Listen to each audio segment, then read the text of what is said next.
Shakespeare in Armenia from her past year's service here. As you know, we're at the American University. My name is Tom Samuelian. I'm the Dean of the College of Humanities and Social Sciences. So today we're once again gathered to celebrate one of the great figures of world literature, Shakespeare, which is fitting at the American University where the language of instruction is English, and the medium in which the great poet crafted his works. At the same time, we are a university in Armenia, so inescapably we see things in an Armenian context. And in that context, the towering figure of verbal art is St. Gregory of Narekatsi, the harbinger of the Armenian Silver Age Renaissance in the 10th and 11th centuries. Both are well known and revered by Armenian readers. Indeed, as was already noted, Armenia may be one of the few places where one can encounter Hamlets and Ophelias off the stage.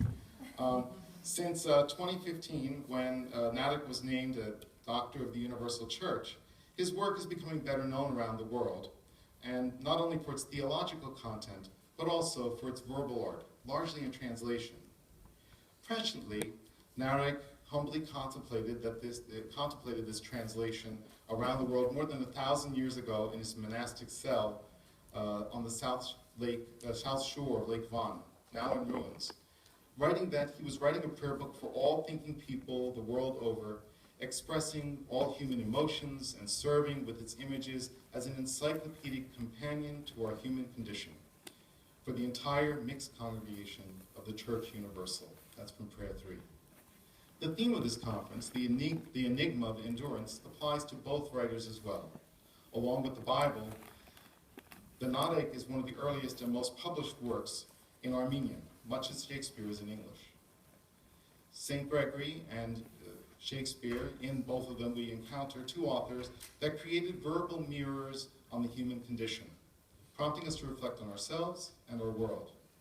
Where Narekatsi used the monologue with our creator to set off an inner dialogue with our conscience, Shakespeare used an outer dialogue with the audience and society to awaken us, both aimed to change our perception of who we are and how we live, how we treat each other, using word pictures, understanding that though they were making marks on a page, they were actually creating a score for vocalization, the music of their poetry inseparably fused with its meaning.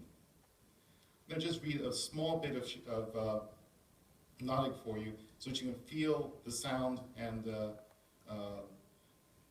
way that he crafted things. This is the opening, the first prayer. Ձայն հարաճանած հեզության ողբոց սրդից սաղակի քեզ վերընծայեմ դեսողդ կաղնյաց։ Եվ մատուցյալ եթյալ ի հուր թաղցության անձին դոչորման զբդուղ ըղձից ջենջերո սասենյան մտացս բուրվարավ կամացս արաքել արքես։ Just listening to that alone, you probably heard all the sparks. And if you heard sparks, all those t's and ch's, right? Spark. It's the crackling of the sacrifice on the altar, which he has crafted, and now I'll translate it for you. The voice of a sighing heart, its sobs and mournful cries. I offer up to you, O seer of secrets, placing the fruits of my wavering mind as a savory sacrifice on the fire of my grieving soul, to be delivered to you in the censer of my will. Answering the prophet Micah's question, with what shall I come before the Lord? Shall I come with burnt offerings? St. Gregory gives the psalmist's response. The sacrifice pleasing to God is the broken and contrite heart. Thus he fashions an offering of words, giving voice to the contrite heart for the bem, Greek bema, a word used in Armenian both for altar and for stage. Like Shakespeare's works, Narekat's prayers are each an attempt, an essay, fixing in words the dynamic essence of the situation, a feeling, emotion, state, content, thought, for which ordinary prose is insufficient. Who has not experienced the wandering mind in prayer, seeking to concentrate yet prone to distraction?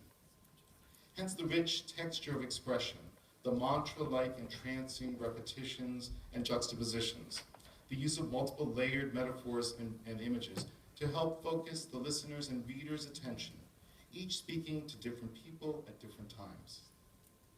The study of our inner world and the audacity to serve and set metes and bounds on the landscape is another of the marks on its landscape is another of the marks of the Renaissance. The realization that we can, indeed we must try to understand ourselves, attaching or stretching our minds and the verbal tools of our culture to do so. Each such attempt is a noble witness to our yearning for the ineffable, which reminds us of the majesty of the quest and the awe required to approach it. For Narek, the monk in the 10th century on the south shore of Lake Van, it was an endeavor fraught with peril and trepidation, but nevertheless a quest compelled by the need to give voice to the concerns of thinking people and forthinking people about the perplexities of life. It also had a tragic tenor, helping people to stand outside of themselves and observe from a distance what we have wrought and the paradise we have inherited. His is a penitential stance, a jolt to the heady spirit of the times. These were the prosperous years, prior to the Turkic and Mongol invasions from the east, when Armenia boasted a large kingdom, successfully liberated from Arab rule, with its capital Ani, just on the other side of the border right now, the city of 1,000 churches, with a population of 100,000, the largest city for hundreds of miles around. It stood toe-to-toe and went head-to-head with the neighboring kingdoms and empires, with its superior architectural technologies and stonemasonry, strong military, and ambitious multicultural ruling class that reached the heights of the Byzantine throne. It was in such times that Narek put things into perspective. Like Shakespeare in the heady period of Elizabethan England, Shakespeare perceives how precarious and ephemeral are human triumphs. Each, it seems, composed wake-up calls and antidotes for those who had eyes to see and the will to understand. Yet, warnings go unheeded, good words ignored. The opportunity to turn back from foolish ways slip away, and tragedy ensues. Both societies witnessed decades of turmoil after these authors' deaths.